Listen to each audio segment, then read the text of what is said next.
tomato vegetable soup that I made. It has spinach and kidney beans, peas, roasted bell peppers, yellow flesh potatoes, I don't know, oh, some white onions.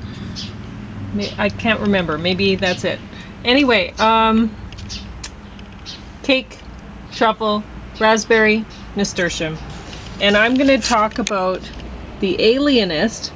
And I forgot to mention some things about classical stretch, so I'm going to do so.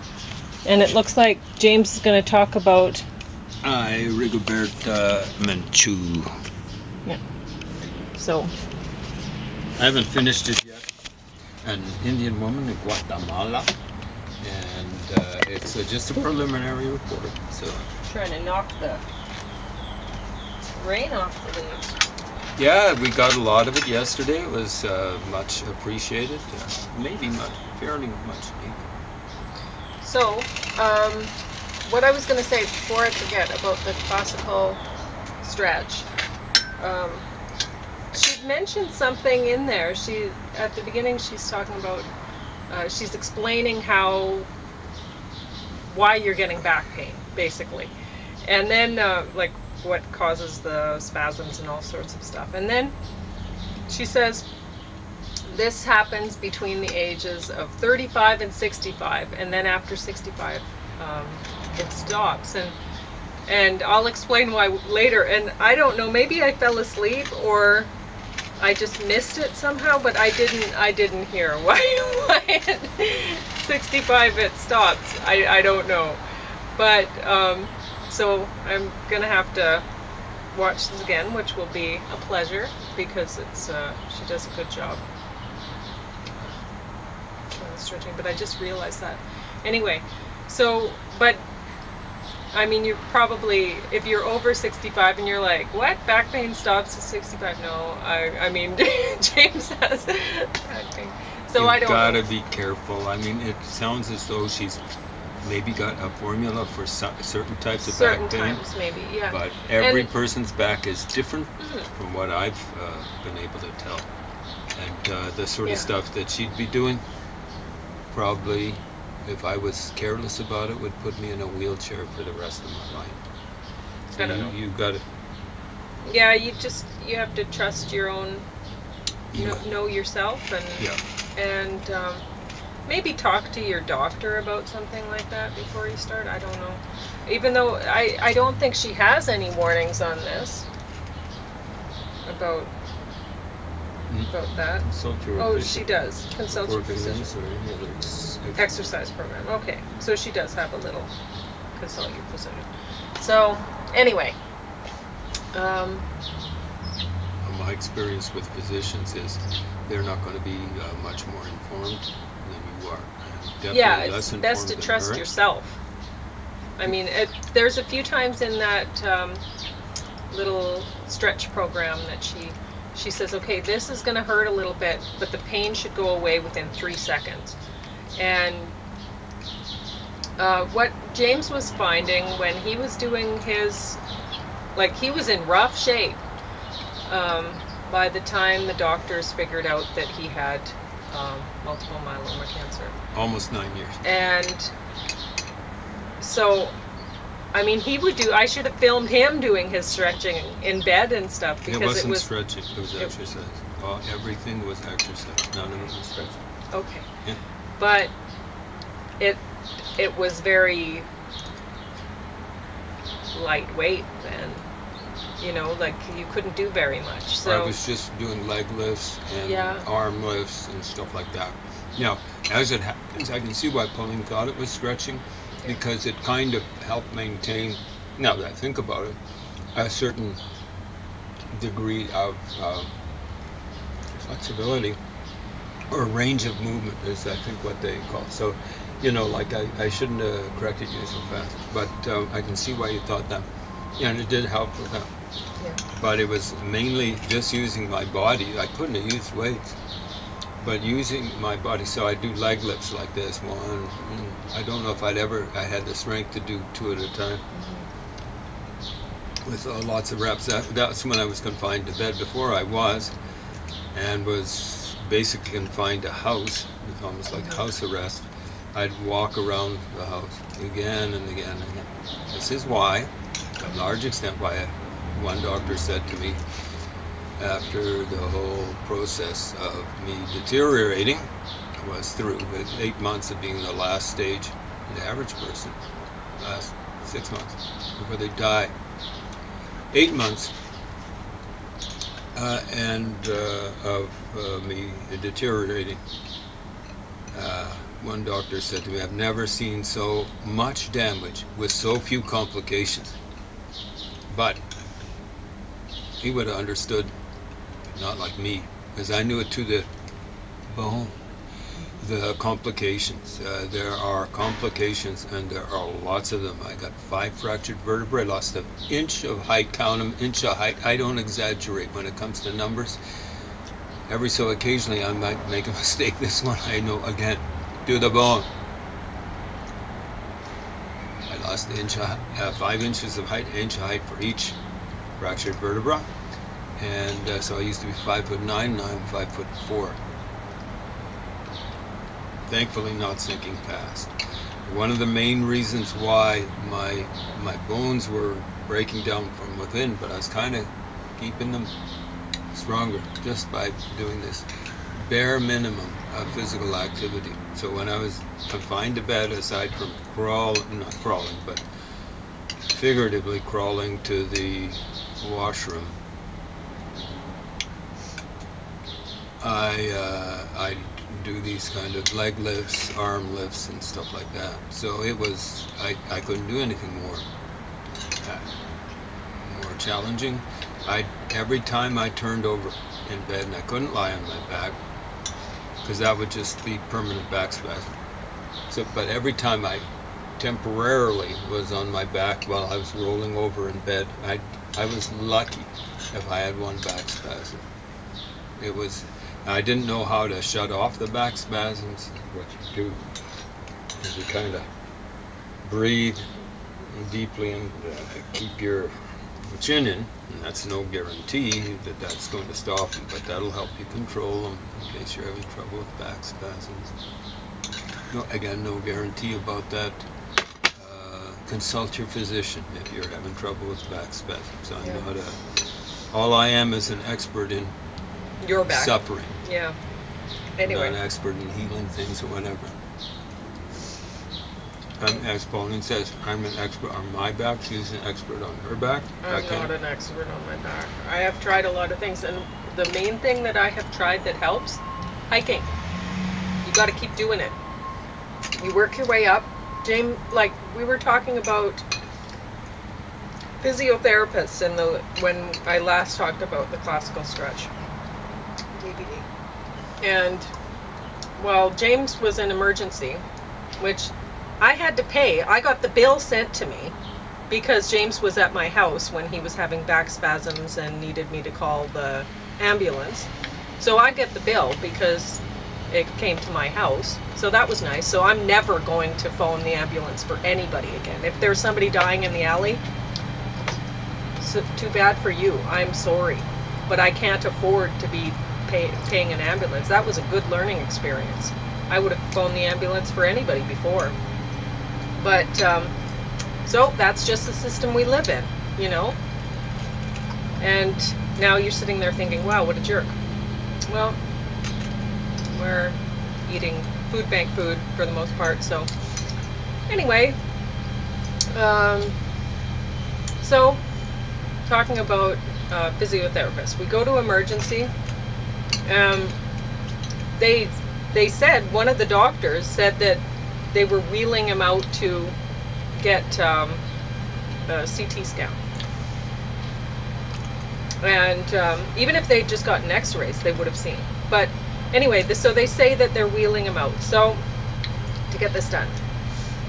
Well, a couple months later, whenever we get to Grand Prairie, and we were told that his hip bones were just Swiss cheese, his skull, everything. So had they actually done that, like they said they were doing in Lethbridge here, then they would have seen that. So I don't believe that they actually did anything. I believe they wheeled him out and they wheeled him right back in so that I would think that something was done. But I don't know. Anyway, I get upset thinking about this time because it was very upsetting. Because we were going to a lot of doctors and they were not doing anything. They were just sending us away. 10 in 8 years and 10 and a half months. The 11th finally figured it out. So anyway, in the emergency room, they gave a couple extra. I said, well, you know, they were sending him home. And there was the second doctor at emergency came in, and he's like, well, the other doctor went home. So you, like, okay. And didn't tell us anything. And so the second doctor comes in, and James is out of it. They've loaded him up full of morphine, and so he's fine, right? He's not spasming anymore or not caring. I don't know. He's not making any noise. He's pretty much sleeping. Sleeping. It wasn't pretty much. I was out. So the second doctor comes in, and he's like, oh, well, you can take him home now. And I'm like, well, what am I going to do with him at home? I said, you doped him up full of morphine, so he's fine now, but what am I going to do with him, you know? And so he gives some extra, I think it was Percocet pills. I don't remember how many, but James had to figure out how he was going to use them most effectively so that we could get, like, him to see another doctor or whatever, right? So he to get more pills because, or whatever, because he couldn't do anything. So the problem was always while I was walking, if I got a back spasm, it only happened once. I was so careful, but it just kicked me right over on my back. It's lucky I was so careful, because when you had bones, like Pauline's had, I presume, something like Swiss cheese, you can't take falls. That's what happens to older folks when they fall. They get osteoporosis, they fall, they break their hip. Yeah. But anyway, so, so they pour him onto the floor, managed to get him into a wheelchair, and actually there was a step in between. They had a bed that goes up like these chairs for seniors that tilt up. They poured me onto the floor like this. I'm looking around. Where's a wheelchair? You think if any place in the world has a wheelchair, it'd be a hospital. No one's bringing me a wheelchair. I take my first step. Now they've woken me up from a morphine sleep, basically, not stupor. So I'm still roughly in a stupor. I take one step and I fall on the floor. Can you imagine a hospital floor? Couldn't imagine too many things more dirty aside from a slaughtering floor, a killing floor. But there you go. Then they bring the wheelchair. Sorry. Yeah. So anyway, I wheel him to a cab and take him back here. What am I going to do with him, right? I'm so stressed out. And I mean, at the doctor, the doctor was telling at the emergency before then, the doctor was telling James, well, you have to go to physiotherapy. And so I'm like, okay, well, James, you got to do it. They're not going to do any more tests. They're not going to do anything to help you until you go through their steps of doing things. And so we went to the physiotherapist that they'd suggested we go to. So that's out of James's pocket again. So that was, I don't know, $50, something like that. Well, it was going to be repeated treatments. Yeah. So, and the physiotherapist, he said to James, no pain, no gain. And that has never been James's motto. And James believes no pain, all gain, right? You take things slowly. You listen to your body. You know, I've been able to achieve a lot of different things, like hiking. Yeah. What we do, what we did after I was getting off a walker. I mean, world class. This guy was top notch. I'm very thankful that James saw this stem cell, the guy who gave him stem cell therapy in Edmonton later. So I'm Yeah, his not name putting was- him down. He's awesome. His name was Belch. He was very good. Mhm. Yeah. So he said, you know, we've told the story about how James said that Dr. Belch had said to him, well, what do you like to do? And James said hiking and. No, and, I said actually. I said I read all day. And that oh was the yeah, truth. and then but And for they exercise. said, what do you do Yeah. physically? You're the one who actually said we like hiking. Oh, did I? Yeah. Okay. Well, in any case, that's what we do, right? Very quiet. We like hiking. Yeah. So, whichever one of us that is, fine. So what did then, Dr. Belch say? He said, you'll walk again without a walker, but as for hiking, don't expect miracles. And what are we doing now? And that is because it's no pain, Yeah. all gain. Yeah. And So that Pauline is leaving out the physiotherapist. most important thing of it. Is what she said after they said, as for hiking, don't expect miracles. Yeah, I said- All she said is, you don't know James. Yeah. She wasn't laughing or anything No. like that. She was very serious. Yeah. She said it very slowly, very quietly, as was her nature back then. She's still pretty quiet. Oh, but, that experience has changed me a lot. Yeah. You get angry, Yeah. and you stay there. You Anger. don't forget it. You know, So anyway. I was going to talk about Stoicism. I'm going to be talking about it. Okay. One of the main points, I don't want to get off because what you're talking about. One of the main points is anger is bad. This is Seneca the Younger, dating from around the time of the so-called Saint Paul of Tarsus. Seneca trained the guy who they figure was responsible for Paul getting whacked in Rome. So he trained Nero. You've heard about Nero, that nasty guy. So Seneca, you know, like in the start of it, he talks about how bad anger is. I love anger. I hate rage. And this guy's confusing the two. Seneca, he's supposed to be... nowadays, everyone... Like we were at a poetry reading, the last poetry reading, there was a guy walking around. He kind of like, he'll be dancing and stuff like this and so on and so forth. And kind of like air dancing when he's walking around. He's a young pup and he looks as though he's under 25. Anyway, the last time, I don't know if you know, he's walking around with a philosophy book. He's kind of holding it like, so you can read the title. Oh, that's cute. Yeah, it's something like Stoicism. It's really popular these days. But I've been saying, well, you know, like ever since then, not the owl reading, ever since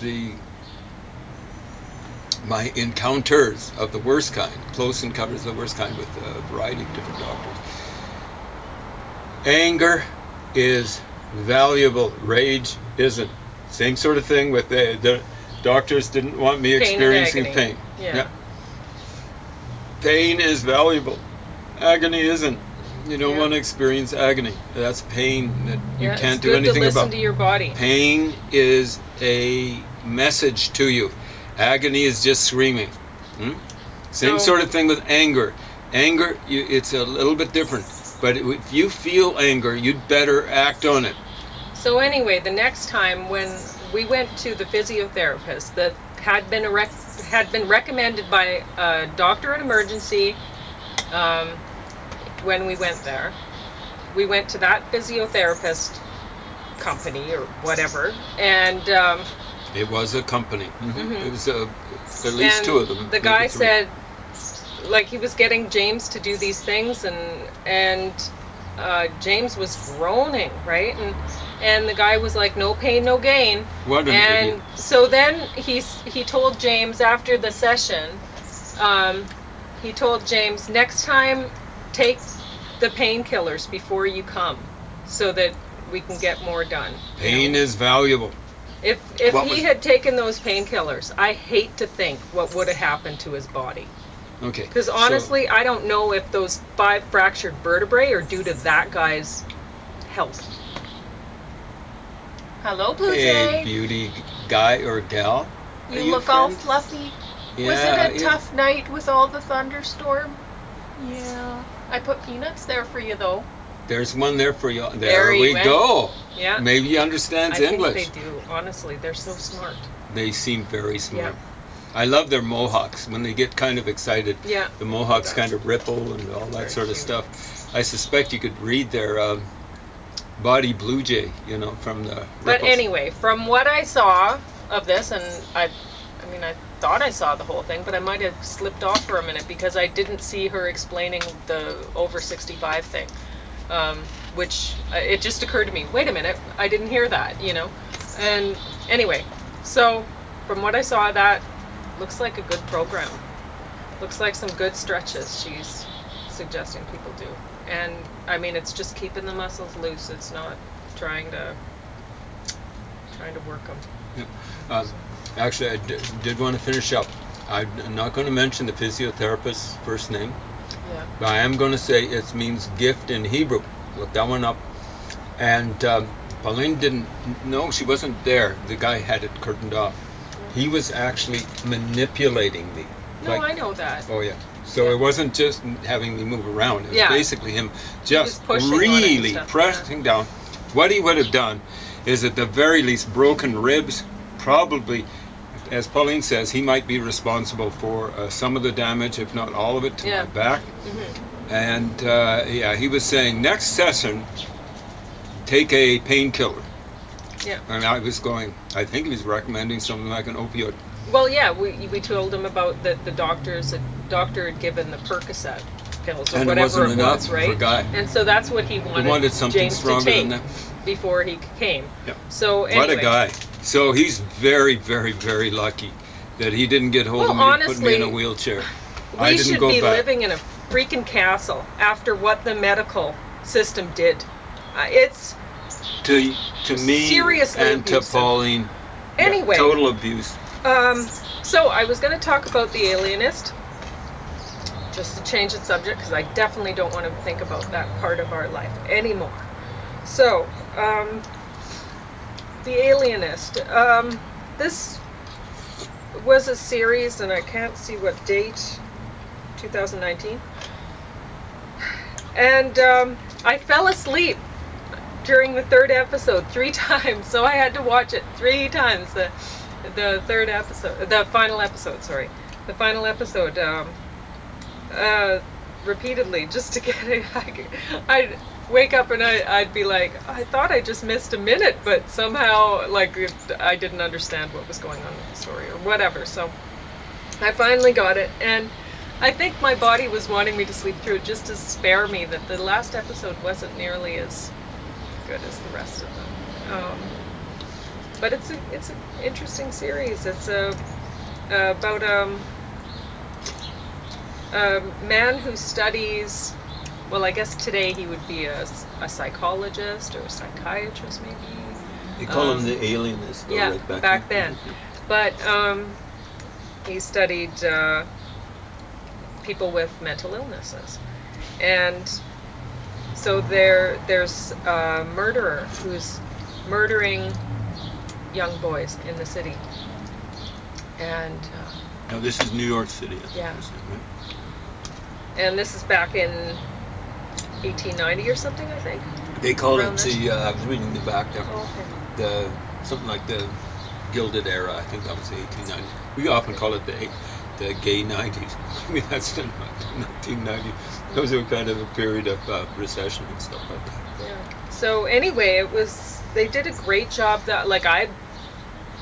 It was believable that they were back in that point in time, and everything seemed really authentic. The acting was good, and must be good soup if you're. It's good soup.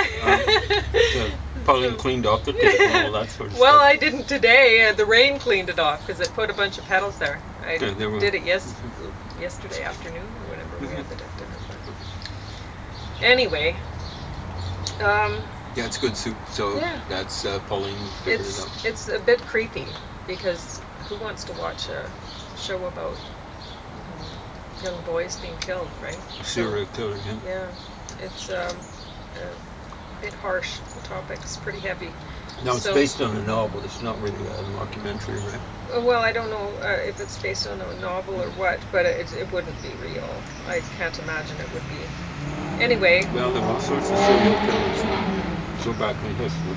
I mean, this is roughly a little bit after Jack the Ripper. That was a Yeah. horrific person. And I mean, we're seeing a lot of detective shows and stuff like that with women that are back in positions in the police and whatever, or back they're private detectives or something back in that period of time, and it's like, okay, that's not believable. But somehow this woman being in the police force, I mean, she's really basically treated like a secretary, except by the people that she's working with, this alienist, and the other one in the group is an illustrator for the New York Times. So they're trying to actually solve things, because it looks like the police are covering things up, right? It doesn't look like they're going to solve it at all if these guys don't try to do it themselves. So it's her position in the police station is actually believable. And she says, I'm the first female police officer in New York. And so maybe her character was based on. Yeah, I don't police know. forces wouldn't be as far advanced, let's say, as the academic community, theoretically. So this is around the time of Madame Curie. She's helped discover, I think, radium and polonium. Yeah. And I think she was actually the more creative of the pair, she and her husband. Well, they were obviously a good team. Looks like, Yeah, I'd be disappointed if he was something like a slave driver, or if she was a slave driver too. I think they worked well together. Yeah. So anyway, I guess James will talk about his book for You got 2 3 minutes. left. Yeah, See, exactly. Say 3 minutes. Well, yeah. I'm an optimist. Yeah. This soup is too good. Sorry for talking with my mouth full. Well, what the heck? It's breakfast after. Well, I'm going to be talking about this book more and more. This book more. I understand Mark Stein's been a guy that I haven't cared for. Never. His politics. So when I find him criticizing the so-called left about certain things, and he's right, shame on you on the left wing. This guy's a bozo. And when he's exposing you, you guys are really walking around like you're the emperor in his new clothes. Shame on you. If this guy can figure it out, and you can't, because you guys are dishonest, but you're intellectually dishonest. This guy's intellectually dishonest too.